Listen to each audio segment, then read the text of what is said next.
when I am sitting down to record a video for you guys. A lot of the time it's just kind of going off the top of my head, just what experiences I'm going through and what thoughts I've had are very, very fresh in my mind, and sometimes I don't. Sometimes I decide to sit down and write the video up, and that's what I'm sitting down to do right now.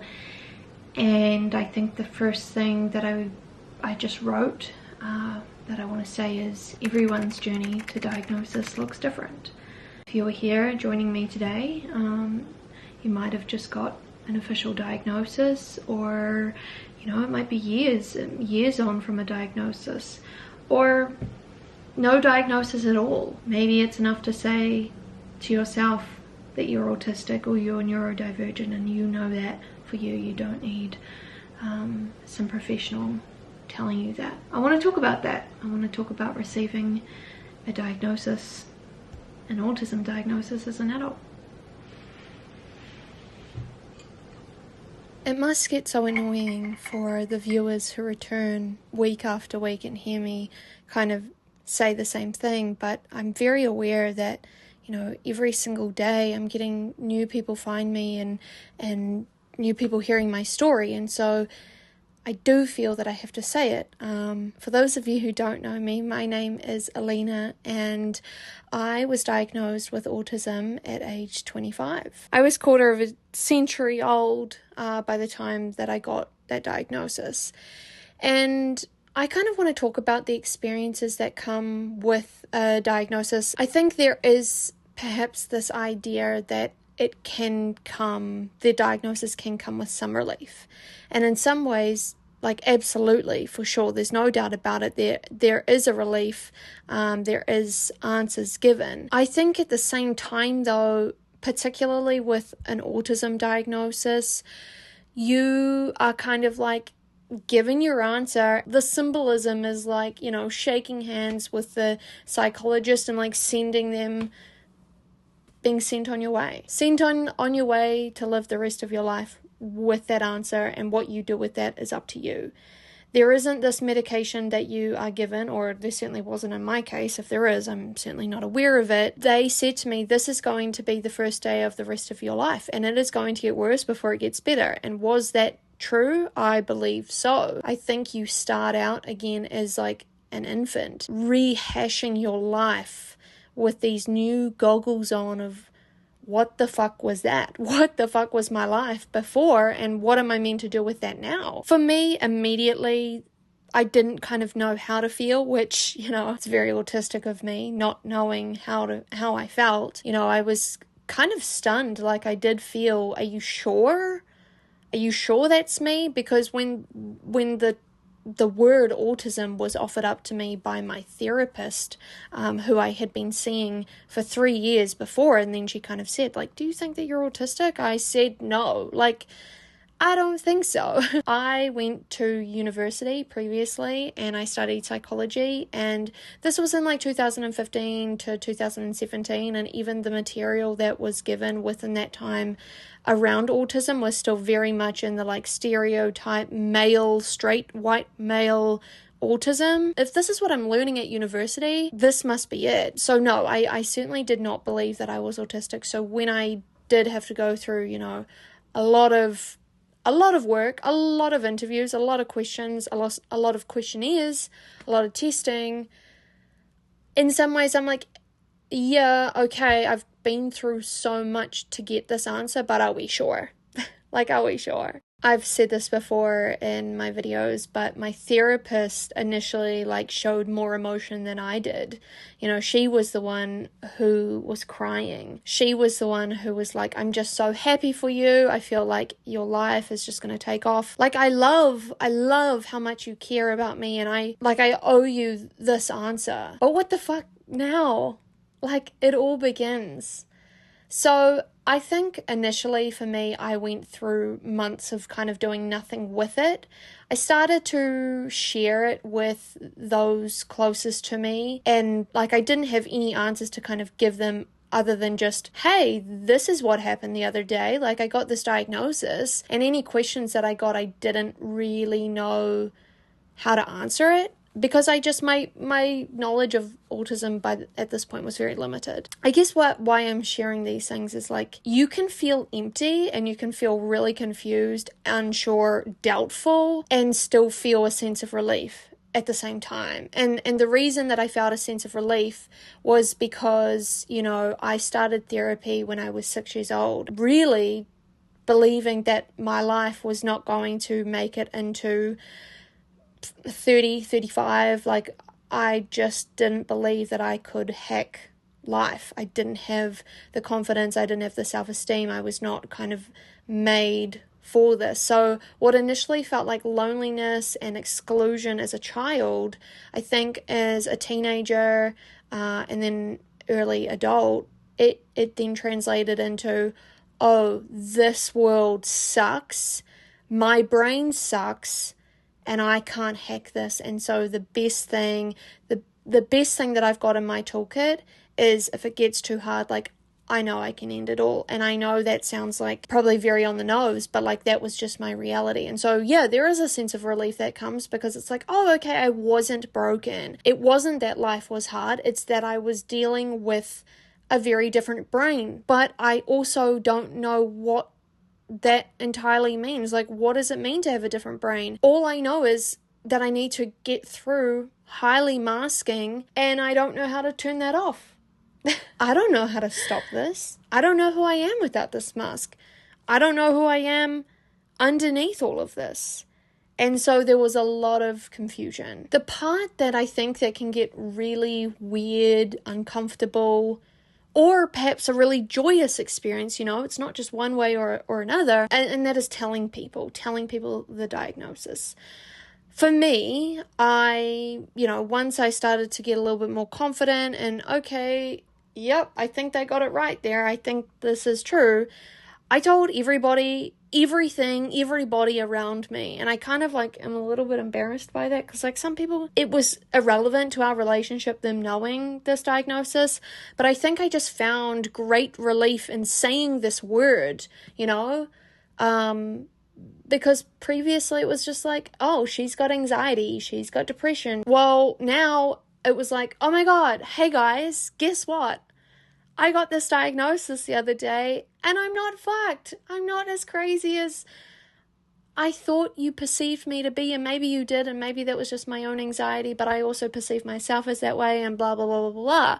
Like, I remember telling my boyfriend's parents, and I don't even think that they really needed to know that. In fact, my ex-boyfriend's freaking mother told me that I didn't even appear to be autistic because I wore makeup. Like, that was her response, which, you know, at the time I was like, oh, good, like, cool, I'm passing for a neurotypical. Now, at nearly 29, I'm like, fuck, that was kind of an offensive answer. But I know she wouldn't have meant it like that at all, just trying to, like, motivate me and uplift me to say, you're not any different, you don't look different. But I know I am. I know that my internal experience, my nervous system, it's not a normal state to be operating at. I know that no one can see that, and so it's hard for them to know. I guess that's what it was. It was like, hey guys, what you see on the outside is so different from the inside, and I just want you to know that. It's as simple as that. I'm sure that you guys who have received a diagnosis in some form or another have experienced the feeling of like your self-image, your past experiences shifting, and it might be for the worst or it might be for the better, and then like plateaus in some way or whatever. Like, I think everyone's experience can look a little different here. But I think ultimately, like, it just gave me this pass to be myself. I've talked about this and I've coined this term across my videos before, but I felt like the devil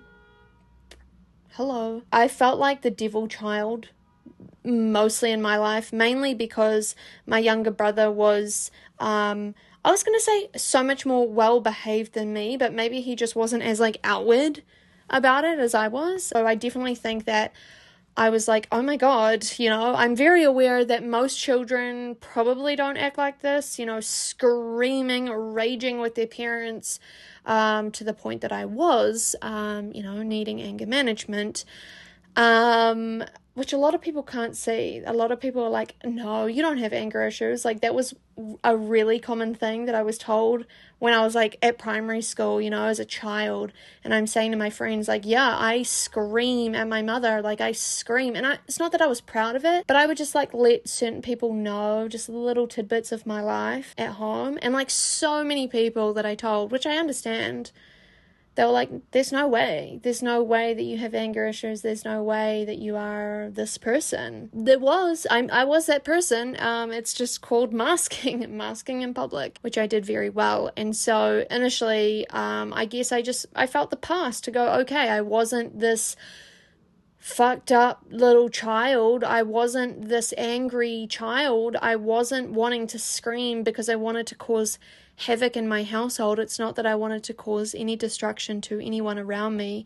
I know that my intentions whenever that, although my behavior did come across that way, all I wanted was just to feel heard at some point in my day, and that's the only way that I knew how. I'm sharing these stories and I'm sharing this, like, this is more a personal video for me because I feel that when I'm talking about my life experiences, like, there are so many of you that go, oh my god, like, you're describing my home life, you're explaining my thought processes that I had as a child, like, thank you for bringing this up. While this might not be the most entertaining video that I can create, I want it to be a soothing video, because ultimately, that's what I found great soothing in when I started to do my research, is hearing other people's stories. I think the first book that I got out, because that's what the psychologist told me to do, was like read people's stories, listen to people's stories.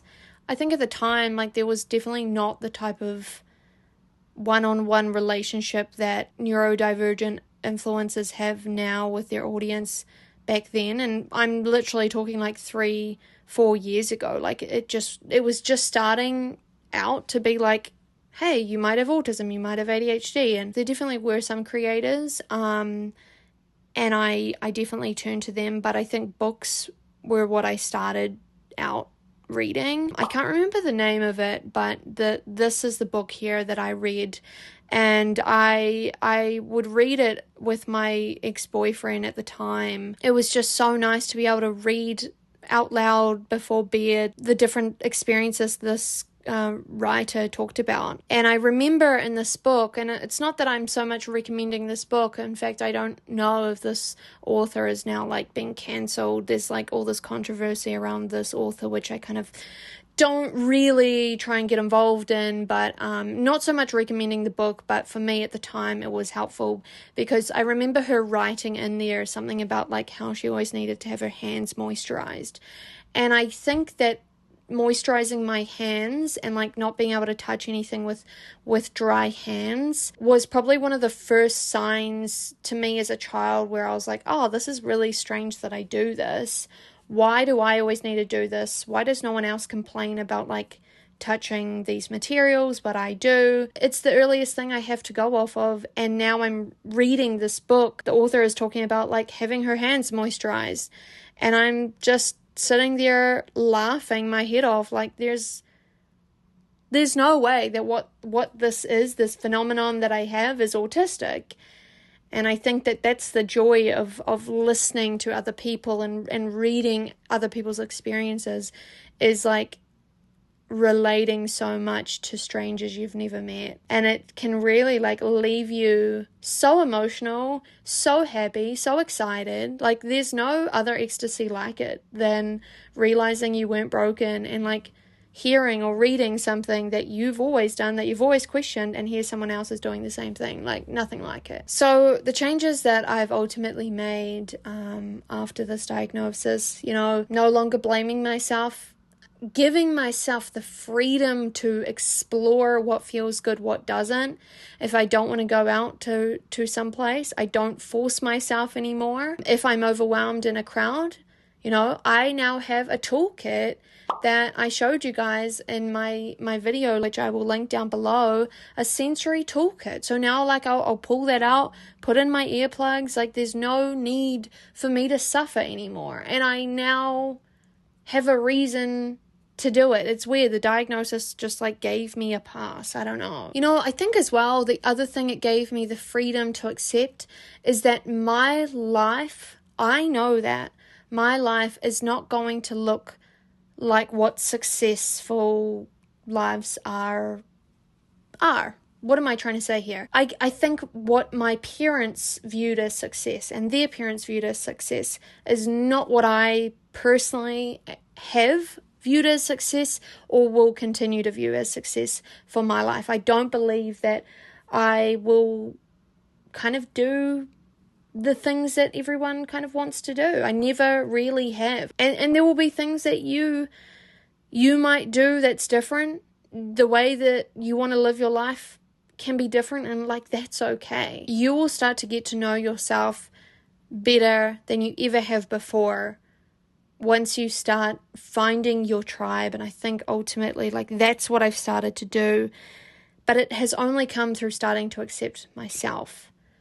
It's a long journey to start to accept what has happened. You know, it's so worth it. It's so worth it because you actually do start to understand how other people find the joy in life. And like that's something that I never thought I could experience here. The accommodations that I also have for my life now, using the sunflower lanyard when I travel, I've also talked about that. And also being able to advocate for myself in social settings. So now I can say to friends who do know about the diagnosis, like I can now say, hey, like I'm feeling really overwhelmed. Do you mind if we like just go sit somewhere quieter? Or if it's too overwhelming and I'm at a party, I don't feel bad now saying like, hey, I'm going to take off. Like you stay here. Thank you so much for your night. I'm just going to be like so much happier when I go home. And like they get it. They know that it's not a personal thing. It's like, it's just a me thing. Oh, that's just what Elena does. There's a past, there's a freedom, there's an acceptance. You feel that for yourself and you start to feel that from other people. And it may not be everybody in your life that you knew prior to the diagnosis that accepts you. At the end of the day, like, who cares? Like, this is what you are. This is who you are. This is how your brain works. This is your neurology.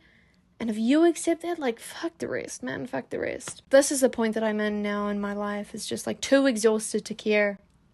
She's too exhausted to care, folks. And I think that's a better place to be in than caring too much. This is my experience of receiving a diagnosis as an adult. I hope some of you, a lot of you, are able to relate to it. And if you want to relate to more content, I make so much content. It's always linked down below. Thank you for watching. Thank you for being here. Thank you for showing up for yourself. You've made it to the end of this video. Bye, guys.